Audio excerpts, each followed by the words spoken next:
Hey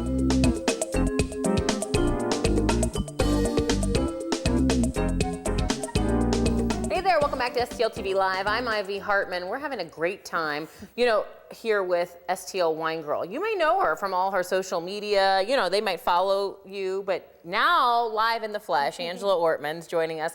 And, we were talking a little bit before the break about what your experiences have been and what a big splash you've made here in St. Louis.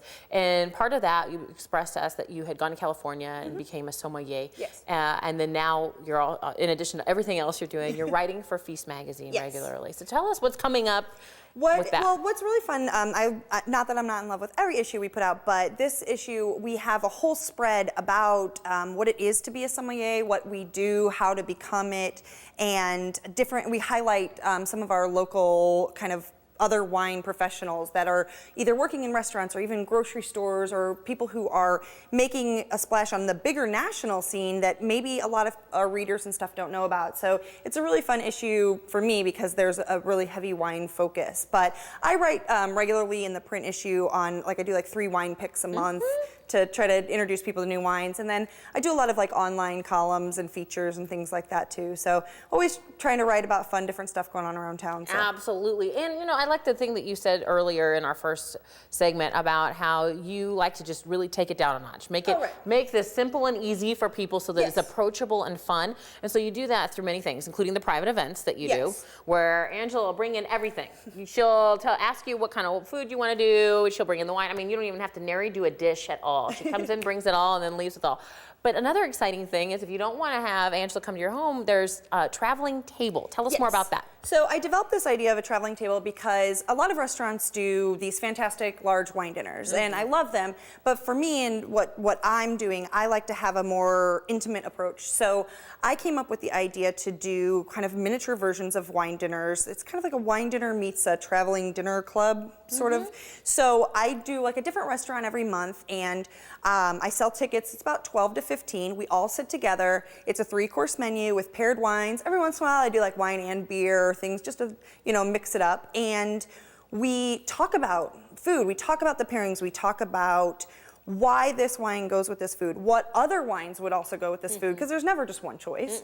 And then also how, if you really love that wine, what else can you do at home? Because almost all the dishes that I eat in restaurants, I can't always duplicate at home. So what can you make at home that would also go with this wine in case you wanted to go buy it? And just get people comfortable not only ordering wine in restaurants, because that can be a scary process.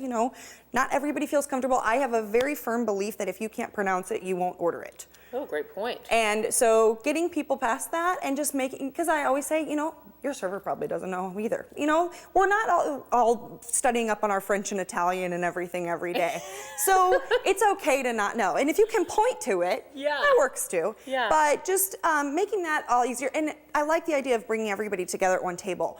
It's amazing the conversations that get started, and I'm watching some of my more seasoned wine followers helping the more novice ones and making them feel comfortable about what's going on. And everybody's just asking questions and talking. All right, so give us the next few traveling table venues and dates. We have February 20th, we are going to Achero in Maplewood.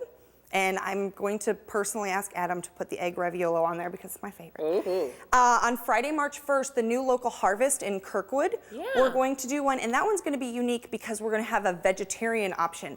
A lot of times that, wine dinners don't come with that. So we're going to do that there. On March 20th, Modesto Tapas, which we're going to do that one a little bit different because we're going to do wines as the courses, and then there will be different tapas that come out for each wine. Instead of one food and one wine, it'll be one wine with 3 different foods. So you can sample a ton from them. And then on April 4th, we're going to go to Pastaria.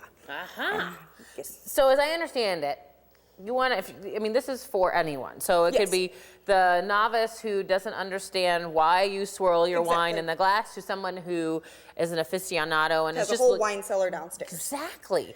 Great. And when you buy a ticket, it includes your food, your wine, your tax, your gratuity. Like you buy the ticket online and you just show up and have fun. I deal with the bill, I deal with all that. So I know you want the website, so it's stlwinegirl.com. Or you can email Angela at stlwinegirl.com, and she is on every single social media outlet. So just to recap, she offers classes, in-home tastings, and a whole lots of different events, including the traveling table events. And you can find out all that information on your awesome website. Thank you. Oh my gosh, thank you. All right, so if you're not following Angela, you definitely want to on Twitter, Instagram, Facebook, Pinterest, yeah. Vine now, the video one. Woo! See? She's also a social media maven, so you might just pick her brain more than just about wine. All right, thanks for joining us. We're going to be back with more STL TV Live right after this, so don't go away.